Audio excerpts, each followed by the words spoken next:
Info show के इस special episode में आपका स्वागत है और हम इसमें बात करेंगे पॉलिसी और गवर्नेंस के बारे में, जो किसी भी देश की सक्सेस के लिए और किसी भी एरिया के सक्सेस के लिए मेजर इशू हो जाता है। पॉलिसी एंड गवर्नेंस के बिना हम कोई कार्य नहीं कर सकते और ये पर्टिकुलर 5 साल के अंदर इस देश में सबसे ज्यादा उजागर हुआ है।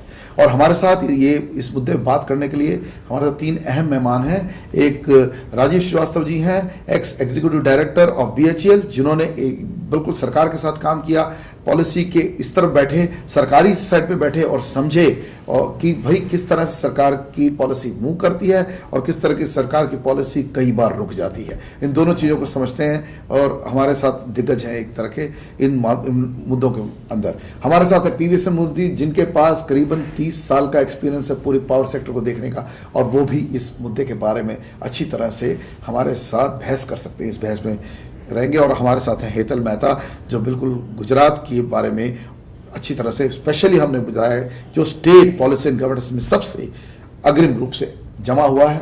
इसको समझने के लिए हमने हेतल मेहता जी को साथ बुलाया है और तीनों दिग्गज मेहमानों के साथ हम अभी आपके साथ एक बहुत अच्छा एपिसोड ला रहे हैं। तो सबसे पहले पॉलिसी एंड गवर्नेंस में बात करना चाहूंगा। सर, इस देश की क्या विडंबना है कि हम बातें बड़ी बड़ी कर रहे हैं पूर्ण रूप से, हेतल जी, और हम ये बातें कर रहे हैं लेकिन जमीन पे कुछ काम नहीं करते। जैसे गुजरात के अंदर क्या हुआ कि एक टारगेट बनाया, मेरे को अभी भी याद है, गुजरात के पास 10 गीगावाट की बिजली नहीं उत्पादन हो रही थी और हम देख रहे हैं पिछले 5 या 10 साल के अंदर वो डबल कर दी गई है। तो ये जब तक पॉलिसी नहीं हो और एक गवर्नेंस इश्यू नहीं हो, कि एक तरफ तो ये चल रहा है कि कैपेसिटी एडिशन, दूसरी तरफ गुजरात को हमने देखा कि ट्रांसमिशन डिस्ट्रीब्यूशन लॉसेस इस वक्त 13.9% पे पहुंच गया, मतलब लेस देन 14%, नॉट ओनली 15%। तो ये दोनों तरफ काम हुआ। तो ये पॉलिसी एंड गवर्नेंस से हुआ कि खाली लोगों ने एक प्लान बना लिया, प्लानिंग कमीशन की जैसे वहां भी कमीशन बैठ गई, बोल दिया, बना दिया, कागज बना दिए, कागज फेंक दिए, लोगों ने काम किया, या किसी मतलब कोई अजीब तरह का अजूबा था जिसके कारण नहीं हो गया? क्या क्या कारण? पॉलिसी एंड गवर्नेंस कि अपने आप हुआ? नहीं, देखिए प्रोफेसर, अगर कुछ भी पेपर पे ही हुआ होता तो वो दिखता नहीं आज, लेकिन वहां दिख रहा है काम हुआ, तो नेचुरली वो पॉलिसी और गवर्नेंस से ही हुआ है, ये हम कह सकते हैं। इसके लिए कौन जिम्मेदार है? देखिए, ये मैं बिल्कुल इस मुद्दे इसके लिए कौन जिम्मेदार है? इसके लिए सब लोग जिम्मेदार है। देखो, पॉलिसी बनाने वाले ने अच्छी स्पेसिफिक की बात करिए, ये हम अभी छुपेंगे नहीं अब इसमें। अब आप स्पेसिफिक बात करिए। देखिए, गुड गवर्नेंस तो है ही है, वो हम सब मान रहे हैं। और तो आपका क्या कहना है कि मोदी की सरकार इतनी अच्छी थी, गुजरात में सरकार अच्छी थी? डेफिनेटली सरकार का रोल बहुत बड़ा है उसमें। सरकार के साथ साथ अधिकारी भी इतने अच्छे हैं। अधिकारी के साथ ये मुद्दा बहुत इंपॉर्टेंट है दर्शकों के लिए। देखिए, अधिकारी, सरकार केवल नहीं पर उसके साथ अच्छे अधिकारी भी इतने इंपॉर्टेंट है, और उसके साथ साथ पूरी पब्लिक जो पॉलिसी आ रही है उसको इंप्लीमेंट करने के लिए तैयार है। तो ये तीसरी पहलू उन्होंने बताया कि public acceptance of a good policy, कि पब्लिक बिजली के दाम भरने को तैयार हो, पब्लिक फ्री में बिजली नहीं चाहे और रिफॉर्म्स के साथ रहे। तीनों मुद्दे इन्होंने बताया कि लीडरशिप, दूसरा गुड ऑफिसर्स, ऑब्वियसली लीडरशिप की सिलेक्शन की बात भी है कि अच्छे ऑफिसर्स अगर चाहिए तो लीडरशिप भी चाहे तो अच्छे ऑफिसर आएंगे। एंड तीसरी बात, पब्लिक चाहती है रिफॉर्म, पब्लिक चाहती है चेंज, पब्लिक चाहती है कि 24 घंटे बिजली मिले, अनइंटरप्टेड पावर। सही है, बिल्कुल। और यही चीज, मतलब कहीं भी कोई भी चीज को अगर आपको इंप्लीमेंट करनी है तो अच्छी पॉलिसी सबसे बड़ी चीज है पहले। हाँ जी। और जो पॉलिसी डिजाइन की गई है वो किसके लिए की गई है, उसके सेंटर में क्या है। अगर आपको कोई भी चीज बनानी है तो you must identify your need first. तो गुजरात ने पहले ही नीड आइडेंटिफाई की कि हमको 24 घंटे बिजली चाहिए, हर गांव में, हर घर में बिजली चाहिए। दैट वाज द नीड होने के बाद वो नीड के ऊपर पॉलिसी डिजाइन की गई और पॉलिसी के इंप्लीमेंटेशन के लिए सही तरीके से सही आदमी को चुन के वहां बिठाया गया, जो इसका रिजल्ट आज हम देख रहे हैं। नहीं, इसमें एक बात जरूर आएगी, ऐसा नहीं कि केवल गुजरात ने किया। देखिए, अजूबा अभी सारी डिस्कशन क्या हो रही थी, गुजरात ने किया, बाकी किसी ने। अब आप गुजरात की बात कर रहे हो और सारा पॉलिटिकल माहौल हो जाता है और एक तरह से एक लीडर के खिलाफ कई बार हमारे मीडिया के साथी भी इस तरह की बातें करते हैं। लेकिन मैं इधर एक अच्छा एग्जाम्पल लेना चाहूंगा और आई वॉन्ट कि राजीव जी इसके बारे में बात करें। देखिए, ये छत्तीसगढ़ ने भी करके दिखाया, उनको समय जरूर लगा, लेकिन इस साल 2013 के अंदर छत्तीसगढ़ बिकेम पावर सरप्लस। उसके अलावा छत्तीसगढ़ में भी 24 घंटे बिजली मिल रही है इस वक्त। तो ये बात बड़े खुले बाजार में आ गई है कि छत्तीसगढ़ ने भी काम किया। तो ये क्या हो रहा है? मतलब ये कुछ ही स्टेट कर पा रहे हैं। मेरे ख्याल से जो हेतल जी कह रहे हैं दैट इज द इशू कि it's all about leadership. Leadership, अधिकारी, देखिए अधिकारी तो अधिकतर स्टेट्स में अच्छे हैं, इंजीनियर्स भी अच्छे हैं, लेकिन उन अधिकारी to be able to take good decisions and implement those decisions without political interference, ये एक फर्क है between the performing and the non performing states. Gujarat का फॉर एग्जाम्पल, बार बार गुजरात पे बात नहीं, मैं छत्तीसगढ़ पे भी आ गया हूँ अभी तो हाँ। मैं तो आपके सामने छत्तीसगढ़ पे आ गया। बहुत सीधे आंकड़े हैं। हाँ। छत्तीसगढ़ के भले ही डिस्ट्रीब्यूशन लॉसेस और ट्रांसमिशन डिस्ट्रीब्यूशन लॉस थोड़ा हाई है, लेकिन छत्तीसगढ़ ने वही काम किया जो गुजरात ने किया। मतलब वहां पावर सरप्लस हुआ है। सौर ऊर्जा का तो they have won the award also in front of us. Yeah. They are committed to the cost. उनके यहाँ बिल्डर्स लिटरली रिन्यूएबल एनर्जी की तरफ जा रहे हैं। ग्रिड डिसिप्लिन है उनके यहाँ, सारा कुछ है। छोटा स्टेट है लेकिन सब कुछ कर लिया है। Yeah. बिल्कुल गुजरात के बराबर समानांतर रूप से उन्होंने काम किया है। तो ये ऐसा नहीं कि ये एकमात्र एक मॉडल पड़ा हुआ, अभी अचानक ये सामने आ रहा है कि छत्तीसगढ़ बहुत अच्छी तरह से आ रहा है और 24 घंटे बिजली दे पा रहा है अपने ग्रामीण इलाकों में। और जबकि आपको पता है 40% छत्तीसगढ़ नक्सलवादियों के कब्जे में, उसके बाद ये अचीव करना बहुत मुश्किल है। तो मैं थोड़ा पलट के आपको ये सवाल पूछ रहा हूं कि गुजरात को छोड़ के छत्तीसगढ़ ने भी कर दिया, तो ये क्यों कुछ ही स्टेट को कर रहा है? मेरा तो एक सिंपल आंसर यही रहेगा कि अधिकारी और इंजीनियर्स हर स्टेट में अच्छे हैं। हाँ जी, तो नेता चाहिए अच्छा। It's a question of top leadership. तो आप सीधे इस मुद्दे पे आ गए कि नेता ही चाहिए, ऊपर से आदमी को ठीक होना चाहिए। जी हाँ, क्योंकि आप छत्तीसगढ़ के बियॉन्ड जाइए, आप अपने ही मंत्रालयों में डिफरेंस देख लीजिए। हाँ जी। जो रिन्यूएबल एनर्जी मिनिस्ट्री है उसने 11th प्लान में ऑलमोस्ट अपने सारे टारगेट्स मीट करे हैं। बिल्कुल, और ये तो हमने अभी बात भी करी है। और कई मिनिस्ट्रीज में the performance has been quite wanting. नहीं, बेसिकली हम तो कहेंगे कि मिनिस्ट्री ऑफ पावर तो टोटल फेलियर है, और इसमें जो एक window of hope and light है वो ministry of new and renewable energy है। जी हाँ। अब फारूक अब्दुल्ला साहब की मिनिस्ट्री, उनके जो joint secretary solar Tarun Kapoor हैं और बाकी जो ऑफिसर्स हैं, उन्होंने कुछ बदलाव किया। उन्होंने बदलाव किया और उन्होंने मिशन को सीरियसली लिया। और उसको जो top leadership of that ministry है, दे हैव एनेबल्ड दैट। हाँ जी। इस वजह से उन्होंने अपने सारे टारगेट्स अचीव कर लिए, जबकि बाकी मिनिस्ट्रीज ने, including our own power ministry, did not achieve the targets. Power ministry में तो एक तरह से पॉलिसी पैरालिसिस थी। मैं अभी चाहूंगा, अभी अच्छे आदमी आए हैं सिन्हा साहब, में उनके लिए अच्छा शब्द बोलूंगा। उनके लिए बहुत बड़ा विडंबना है कि जो पीछे का जो बैकलॉग है उसको 5-6 महीने में कैसे क्लियर करेंगे। इस वक्त हमारे पास मिनिस्ट्री ऑफ पावर में बहुत अच्छा ऑफिसर है पीके सिन्हा, लेकिन he is just come, so to be fair to him I think he has a challenge. He is trying to change things, but बहुत कम समय है। इलेक्शंस आ जाएंगे 2014 में, तो उनको समय मिलना चाहिए और वो अच्छा काम कर रहे हैं। इस वक्त तो अच्छा काम हो रहा है मिनिस्ट्री ऑफ पावर में, लेकिन जो प्रीडेसेसर मिनिस्ट्री थी, जिसके अंदर चाहे वो सेक्रेटरी हो चाहे वो मंत्री हो, एक तरह से देश के साथ छल कपट हुआ। आप पावर में ही मत रहिए, आप और इकोनॉमिक मिनिस्ट्री से कंपेयर कर लीजिए, कोल से कंपेयर कर लीजिए, उधर भी बहुत बुरा हाल है। आप ऑयल एंड गैस से कंपेयर कर लीजिए। बिल्कुल। तो ultimately it boils down to decision making and leadership. The leader only requires to have a vision, and he needs the ability to actualize that vision.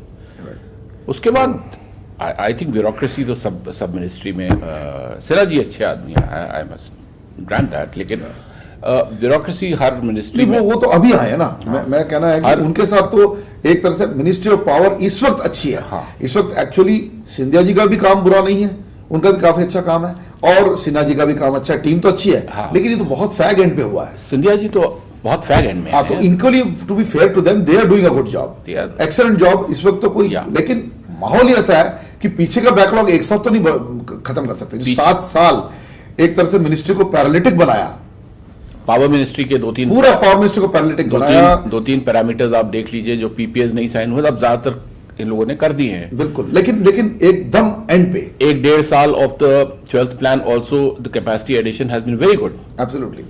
लेकिन as you rightly said, it's happened a little late in the day, because Too late, sir. Too late to be true. It happened late in the day. Yeah, and in spite of now good people sitting over there, the credit will not go to them. Yeah, because you are only seeing now a horizon of last 1 or 2 years, 1.5 years of performance. Yeah. तो इसमें मैं और एक मुद्दा चाहूंगा कि जब हमने ये बात की, लोग बोलेंगे कि भाई आपने बीजेपी के राज्यों को आगे किया, तो मैं बड़ा क्लियर पूछ रहा हूं कि शीला दीक्षित ने भी बड़ा अच्छा आपका दिल्ली में गवर्नेंस किया, डिस्ट्रीब्यूशन लॉसेस कम हुए, ठीक है, पर्टिकुलर कंपनी को आपको टारगेट करना है, रिलायंस के प्रैक्टिसेस के खिलाफ आपको जाना है, वो अनएथिकल प्रैक्टिस, वो मैं समझ सकता हूं। लेकिन इधर जो इतनी बड़ी बिजली चोरी होती है 60% की, वो घट के सीधा का सीधा 11% पे एनडीपीएल जो आज Tata power distribution company limited Delhi में वो आ गई, कम कर दिया, चोरी बिल्कुल समाप्त हो गई और बिजली भी अच्छे क्वालिटी की मिलने लगी। और बीएसएस के बारे में बात नहीं करना चाहूंगा क्योंकि वो जरा मैं नहीं उनको सपोर्ट करना चाहता हूं, लेकिन एक तरह से वो भी फॉलोअर बनना ही पड़ा उनको, क्योंकि अगर एक डिस्कॉम अच्छा काम कर रही है तो एक तरह से to be fair to Sheila Dikshit ji और उनकी गवर्नमेंट, दिल्ली में भी एक अच्छा काम हुआ। Absolutely, there is no doubt about We it. should give this credit. Yes, absolutely to give the credit to the क्योंकि Sheila Dikshit government. अनफेयर नहीं होना चाहिए। Unfair nahi hai, that's what I'm saying. Here, I would like to see the difference. See the third angle which he has told, the public who have to pay the bills.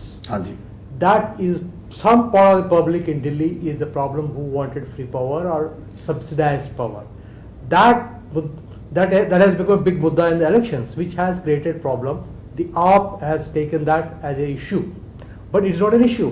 Rest of the people, as I said earlier also, if you're paying 18 sir आप बोल रहे 18 rupees 19 rupees Noida में जा रहा है, गुड़गांव में जा रहा है, तो what is the fun, what is the तो problem? क्या मतलब है, फ्री पावर कहां से आएगा? Free power कहाँ से आएगा? But it's a part of the some public who are fighting for this, and I am sure some of the people who are talking about they are able to pay that amount of the money. They are not so bad that they can't pay the amount of the money, but that has been made an issue, and unnecessarily this has become a big issue. Otherwise, Delhi is also doing quite well, and the Sheila Dikshit government has really done well in terms of controlling losses, and NDPL has done very transparent job. Let's give a big hand for NDPL.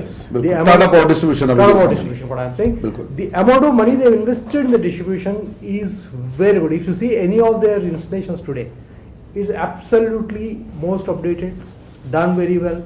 The theft, nobody can do any theft from their systems. Exactly. So, okay, BSS also has, in competition, has to do it, part of them they have done Because it. वो तो competition monkey C monkey do, No, so they have खरबूजे को to, देखे खरबूजा रंग बदलता है। so Right. they have to also do, they have done it. Right. But unfortunately, कुछ लोग उबार दिया, कुछ लोगों के बिजली को मुफ्त में मिलना चाहिए, 50% डिस्काउंट मिलना चाहिए, हम काट देंगे, पावर सप्लाई बिल नहीं पे करेंगे, नहीं तो बिजली जोड़ी जा रही थी जो नहीं पे कर रहे थे। जोड़ी जा रहे हैं। बिल्कुल। So that's against the law actually. बिल्कुल, उससे अरेस्ट वारंट होना चाहिए। Yes, क्यों नहीं निकला? That's a problem today. बिल्कुल। That कोर्ट means- ने कोग्नाइजेंस क्यों नहीं लिया? Absolutely, this is the basic. Delhi में हाई कोर्ट बैठा था, वो डायरेक्ट सू मोटो कोग्नाइजेंस लेता तो अरेस्ट हो That's जाता। what- That's a problem. That means I come to. तो मैं तो नाम लेके बोलूंगा, केजरीवाल का अरेस्ट होना चाहिए था। I'm talking. क्यों नहीं about- हुआ? I am talking about the आपके third. दिल्ली में क्यों हुआ ये? Wait, that's what I'm saying. The third angle which Hetal has said, the people have to realize that they also are the part of the system, and the policy success also depends on the people, which has happened because of the maturity of the people in Gujarat or Chhattisgarh, whatever it is, and that level of maturity is, I feel, is lacking in rest of the other states, including UP where I reside. Right. अब मैं एक काम करूंगा क्योंकि हमें break लेना पड़ेगा, क्योंकि हम दूसरे सेगमेंट में आएंगे और हम कोयले के बारे में बात करेंगे, पॉलिसी पैरासिस कोल सेक्टर में, क्योंकि वो सबसे ज्यादा इंपैक्ट कर रहा है। एक छोटा सा अल्प विराम इस समय और फिर हाजिर होते हैं आपके साथ एनफ्रा शो में। मैं professor Iyer. So many of our dreams at first seem impossible, then seem improbable, and then, when we summon the will, they soon seem inevitable. Christopher Reeve. 30th December 2010. Foundation ceremony of Gujarat Solar Park.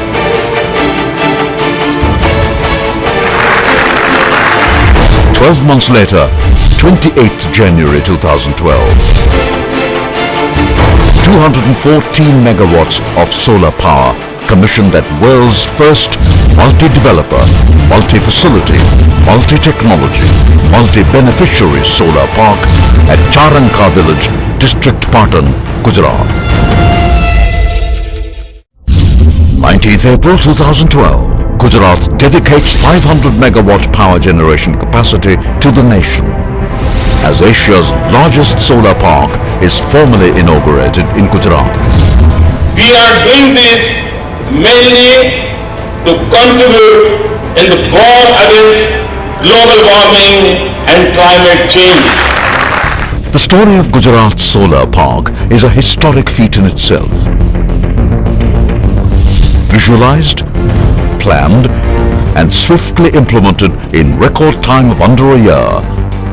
The most notable aspects were its execution, and the political willingness to go the extra mile. A plethora of complexities had to be resolved before the park could see the light of day.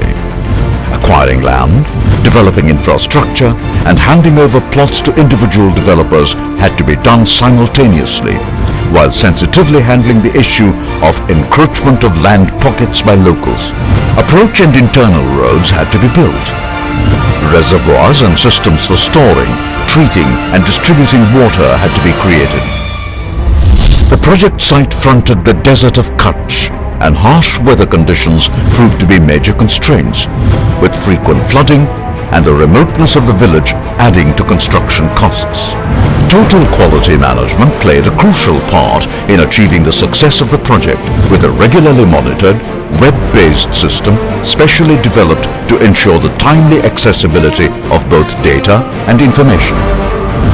While 1,500 laborers diligently worked round the clock, developers were taken into confidence through periodic meetings where they were updated regarding the project's development and revisions at every stage. A team of experienced officials were available on-site 24/7 to promptly address clearance and approval issues. This helped to eliminate redundancies and reduce the duplication of efforts.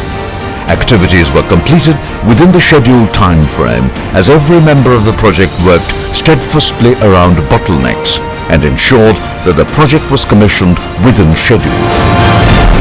A win-win project for all segments, the solar park saw many far-reaching consequences.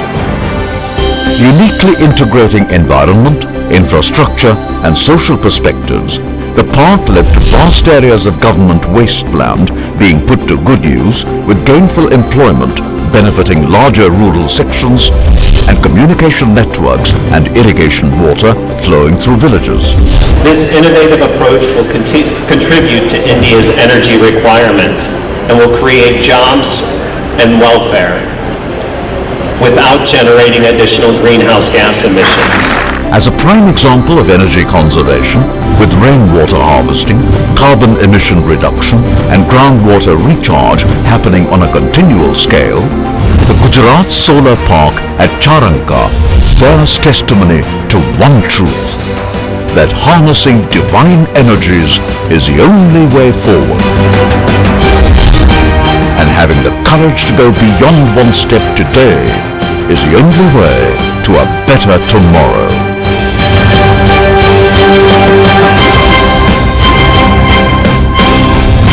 Gujarat Solar Park at Charanka, partnering a journey of brilliance.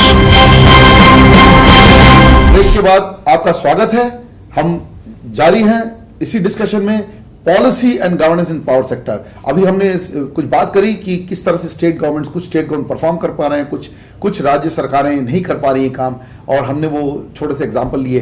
देश आज 30 के तकरीबन राज्य हो गए हैं और 30 राज्यों में से केवल 2 या 3 राज्य अच्छा काम कर रहे हैं। बाकी राज्यों को हमने देखा कि वो अभी भी बिल्कुल तड़प रहे हैं इस सिचुएशन में आने के लिए। हमने पहले भी बात करी कि 5 लाख करोड़ ये बकाया है हमारे क्या बोलते हैं पावर डिस्कॉम्स का, मतलब बिजली वितरण कंपनियों का इतना बड़ा लॉस, इसको सरकार इसमें से कैसे इनको उभारेगी, ये एक सवाल या चिन्ह बन गया है इसके अंदर। परंतु हम इस मुद्दे पे आगे जाएंगे और इसके बात करेंगे कि हमें पब्लिक परसेप्शन को कैसे चेंज करना है, वो हम किसी अगले एपिसोड बात करेंगे। लेकिन पहले इसमें आएंगे कोयले के मामले में। इस देश में हमने बताया कि कोयले के अंदर हमने पॉलिसी क्यों नहीं लाई, कि हमने ये कोल इंडिया की मोनोपोली क्यों नहीं खत्म करी।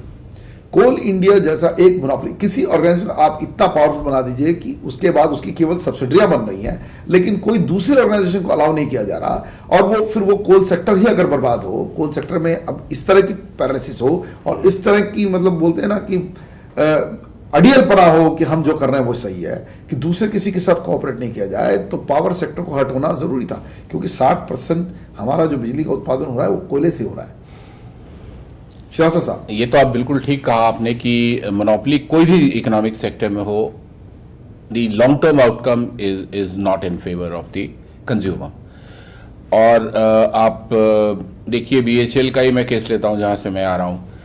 जब तक बीएचएल का एक ज़माने में मोनोपोली था in the power plant business, लेकिन over a period of time अब various manufacturers have come into the country and offering very good technologies. इससे बीएचएल भी कॉम्पिटिटिव बन गई, इससे बीएचएल भी कॉम्पिटिटिव बन गई और the nation is also gaining benefited because अब टेक्नोलॉजी आ रही है। Yes. आप लोग अच्छे अच्छे एरिया में जा रहे हैं, उससे हमारी क्षमता बढ़ी। बिल्कुल। आज हम 20 से 30 हजार मेगावाट अगर चाहें तो, अगर अपनी सेंट्रल और स्टेट पॉलिसीज अच्छी हो तो 20 से 30 हजार मेगावाट हम हर साल ऐड कर सकते हैं इन दिस कंट्री। बिल्कुल। तो हम इस मुकाम पे पहुंच गए जो हम बात कर रहे थे पहले कि 9% ग्रोथ के लिए हमें 25 से 30 गीगावाट पर एनम चाहिए। आप बोल रहे हैं बिल्कुल संभव है, इस वक्त संभव है फॉर द रीजन, सुनिए, बिल्कुल संभव है। हम पहुंच गए, हम उस मुकाम पे पहुंच गए कि हम काम कर सकते हैं, लेकिन काम क्यों नहीं हो रहा है समझेंगे। मैं क्यों बोल रहा हूं कि संभव है, एंड आपने बिल्कुल सही एनालाइज किया। ये संभव इस वजह से है कि फर्स्टली पावर प्लांट बनाने की कैपेसिटी इस कंट्री में पूरी है, इनफैक्ट एक्सेस है। मतलब मैन्युफैक्चरिंग कैपेसिटी एक्सेस हो गई, मैन्युफैक्चरिंग कैपेसिटी एक्सेस है, मतलब जितना चाहिए उससे ज्यादा हम उत्पादन कर सकते हैं। जी हाँ। जो फीड स्टॉक है, हाँ जी। Feed stock can be in the form of coal or in the form of hydro water. बिल्कुल। In both cases the feed stock is abundantly available, Plenty. is abundantly available। इसके पहले हमने ये भी बोला कि सोलर भी प्लेंटी है, और सोलर भी प्लेंटी है। तो ये 3 टेक्नोलॉजीज तो ऐसी हैं, अगर गैस को फिलहाल बाहर रखा हाँ, जाए, 2 मिनट को गैस के अंदर हाँ, थोड़े गैस कॉम्प्लिकेशंस में हैं, complications उसको हैं। थोड़ा बाहर रखेंगे। तो हमारे पास सारे फ्यूल्स अवेलेबल है, including natural fuel of wind and solar, और फॉसिल फ्यूल लाइक कोल भी एडिक्वेटली अवेलेबल है। तो जब हम एक पावर प्लांट बनाने की क्षमता रखते हैं और हमारे पास फीड स्टॉक भी अवेलेबल है, उसके बावजूद अगर काम नहीं होते हैं और कोल के जो fuel supply agreements get stuck, power projects की क्लियरेंसेस गेट स्टक। इंसिडेंटली आप देखिए इस कंट्री में आज मेरे हिसाब से one of the biggest things which is bothering this nation is the lack of capex formation. Yes, capital expenditure. Capital expenditure and formation of capital. Because Exactly. formation खर्चा आप रेवेन्यू तरीके से कर सकते हैं या उसको कैपिटल तरीके से कर सकते हैं। कैपिटल का एडवांटेज ये है कि it gives a long term advantage to the nation. Exactly, asset बन रहे हैं आपके। एसेट बन रहे हैं और सारा हिंदुस्तान के कैपेक्स में 30% कैपेक्स पावर प्लांट से आता है। इस वजह से कोल इश्यूज और पावर प्लांट इश्यूज को नहीं रिजॉल्व करना, अभी तो कोशिश प्रयत्न हुआ है, काफ़ी कुछ पीपीएस वगैरह एफएसएस वगैरह साइन हो गए हैं, लेकिन बाय एंड लार्ज पिछले 7-8 साल में काफ़ी इसमें बहुत ज़्यादा इश्यूज रहे हैं। और जो ऑब्जेक्टिव्स 2003 में इन द इलेक्ट्रिसिटी एक्ट जो आने थे, वो benefits actually this country has not seen the capabilities there. It comes down to your core subject of governance. Exactly. तो मैं इसमें एक और बात पूछना चाहूंगा मूर्ति साहब, क्या आपको ऐसा नहीं लगता कि कहीं ना कहीं मतलब पब्लिक भी इस सब्जेक्ट में उसको नॉलेज नहीं है? Absolutely. We are not involving the people. That's one major. और ये बड़ी अजीब सी सीक्रेसी चल रही है कि Yes. ये बिजली का मुद्दा बड़ा कॉम्प्लिकेटेड मुद्दा है, इसको समझना नहीं है। जब तक मेरे घर पे बिजली नहीं आती तब तक मैं बिजली नहीं समझूंगा। Absolutely, this is another major issue in the country. Right. Public is not aware of what is the generation of the power, how it can be generated, what are the issues involved in that, and why they should pay for the electricity they consume in their house. क्या This ये is policy में education करना नहीं होना, क्या ये इसकी एक बहुत बड़ी कमी है? Absolutely. मैंडेटरी एजुकेशन करना कि Mandatory बिजली कैसे education पैदा करना। हो रहा है, इससे आप क्या भला होगा, Yes. हमारे देश किधर जा रहा है, इसकी कोई एजुकेशन नहीं कर रहे हैं, कोई नहीं कर रहा है, Investment नहीं कर रहा है। इन्वेस्टमेंट नहीं कर रहा है, इंक्लूडिंग हाँ। the educational institutions where the engineers are produced. बिल्कुल इसी Even मुद्दे पे they- मैं आने वाला था। मैं even they हेतल भाई के are पास अभी आऊंगा इसी मुद्दे पे। even they are not aware of how the production is done, how it will be transmitted, what is the level of voltage at which you transmit, what level of voltage it comes to your houses. Even people are not fully aware of it, and this is one of the major issues by which the local people have to be educated. Then they will be ready to pay for the electricity what they are consuming it. Absolutely. And this is a big issue for the country today. And this neither power ministry does it. Nobody is doing Nobody. it. In fact, nobody is bothered. Nobody is bothered. You need to be more transparent with the people, educate the people about the necessity for paying the money for what they are consuming. Like when you are buying soap or vegetables, you pay it. When you are buying electricity, you better pay it. Right. This message has to go. मैं हेतल भाई से पूछना चाहूंगा, ये बात आई कि man power के बारे में, अभी हम लोग हम लोग, मैं भी NITC हूँ, आप भी NITC हो, और REC कहलाता था, REC कुरुक्षेत्र से हैं आप, SV NITC हैं, ये भी, बाकी लोग भी इंजीनियर्स हैं। तो ये क्या हो रहा है, हमारे इंजीनियरिंग कॉलेज में स्तर गिर गए हैं। उसके अलावा एनर्जी का ई मालूम नहीं पड़ रहा है, पावर का पी मालूम नहीं पड़ रहा है। हम जब अपने जूरी में बैठते हैं, हम प्रोजेक्ट्स रिपोर्ट मांगते हैं, प्रोजेक्ट्स नहीं पहुंचते हैं, क्वालिटी नहीं होती है। तो ये इस तरह से स्तर कैसे गिर गया, इसको खुलासा करना पड़ेगा बड़ा ओपनली हमको। सही है, इस मुद्दे में पूरी तरह वो स्तर गिरा हुआ है। हमने कई बार कई प्लेटफॉर्म पे ये चीज बात की है। Engineers are produce in this country, but are they employable? That is the biggest question. बिल्कुल। What they are learning, what we are teaching them. मैं तो ये पूछ रहा हूँ कि ये पॉलिसी में सरकार के है कि नहीं ट्रेनिंग डेवलपमेंट करनी है और इस तरह की एजुकेशन देनी है। इसीलिए मैं यही मुद्दे पे आ रहा हूँ कि अगर हमको मान लो कि डिग्री इंजीनियरिंग हम 4 साल का बोल रहे हैं, तो हम सोचते हैं उसको 5 साल का करके 1 year in plant training mandatory करो। ये तो आपने एक बोली, मैं थोड़ा सा आपसे पूछना चाहता हूं, क्योंकि ये तो बिल्कुल आप लंबे मुद्दे की बात कर, मैं पूछ रहा हूं कि मैकेनिकल बन जाते हैं, इलेक्ट्रिकल बन जाते हैं, लेकिन पावर इंजीनियर को नहीं प्रोड्यूस कर रहे हैं। हम इस मैकेनिकल इंजीनियर को चांस क्यों नहीं देते कि वो 3 साल पढ़ ले और लास्ट ईयर पावर इंजीनियर करे? ऐसा कोई स्पेशलाइज कोर्स अपने देश में है नहीं, मैं स्पेशलाइज की बात नहीं कर रहा हूं। आप मैकेनिकल को ही पावर इंजीनियर बनाइए, इलेक्ट्रिकल को ही बनाइए, क्योंकि इलेक्ट्रो मैकेनिकल है। सिविल इंजीनियर को पावर कंस्ट्रक्शन इंजीनियरिंग सिखाई, वो हमें अंदर डालना पड़े, ये क्या लास्ट ईयर में क्यों नहीं कर सकता? इतनी छोटी सी बदलाव आप क्यों नहीं कर पा रहे? बताइए श्रीवास्तव साहब, आपको क्या लग रहा है इसमें? स्किलिंग तो professor Iyer is a major issue. I am saying a simple thing, same 4-year BTech, 3 years bundle the entire program, and the last year is for areas like power, infrastructure. Why not we do this? Why have separate courses also? मेरे हिसाब से Why there is no policy construct in this?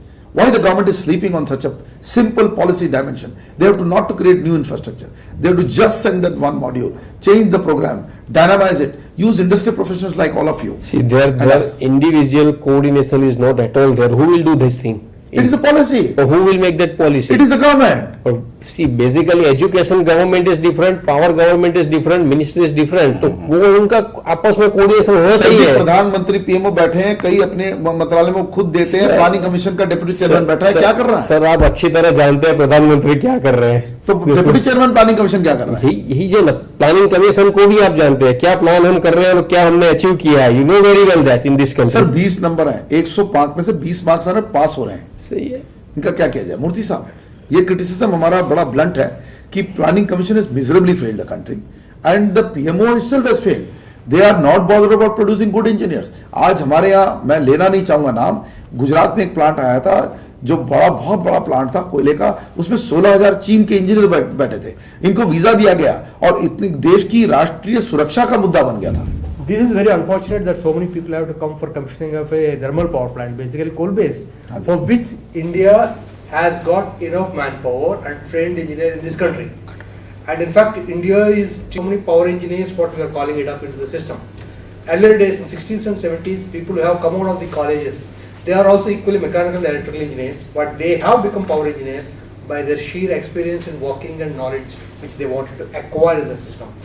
Today, the whole system has changed. So you need to have power engineering as a part of the subject in your coaching and this one. That is very essential. Without that, mandatory. Without that, you will not be able to.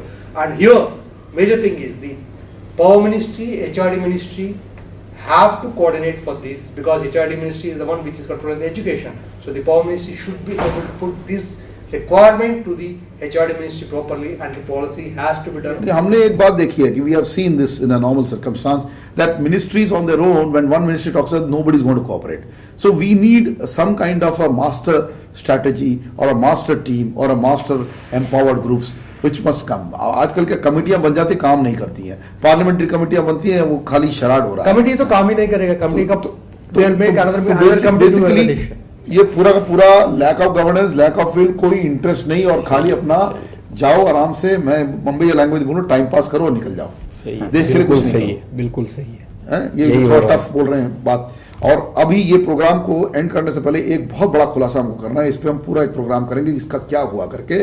देखिए, policy in governance की paralysis देखिए आज, कि सुशील कुमार शिंदे जी के tenure के time पे हमने RTI मारा इनर्शिया ने, और इस आरटीआई में खुलासा हुआ है कि उनके समय में thermal power plant equipment, boiler, turbine generator इस देश में 63.4 गीगावाट इंपोर्ट हुआ है। अब ये फिगर मुझे खुद मिनिस्ट्री ऑफ पावर में से पता चला है कि सर ये 70 गीगावाट हो गया है। 70 गीगावाट 6 करोड़ पर मेगावाट में 4,20,000 करोड़ का देश का, बोलते हैं ना, इतना बड़ा धन बाहर गया और हमारे सारे मैन्युफैक्चरर्स को मार दिया गया है। इससे बड़ा स्कैम क्या हो सकता है? हम कोयले की स्कैम की बात करें, ये सब पीनट स्कैम है, ये स्कैम है ही नहीं। असली स्कैम ये 4,20,000 करोड़ का है। और मंत्री साहब इस समय 60 times during his tenure he has visited China.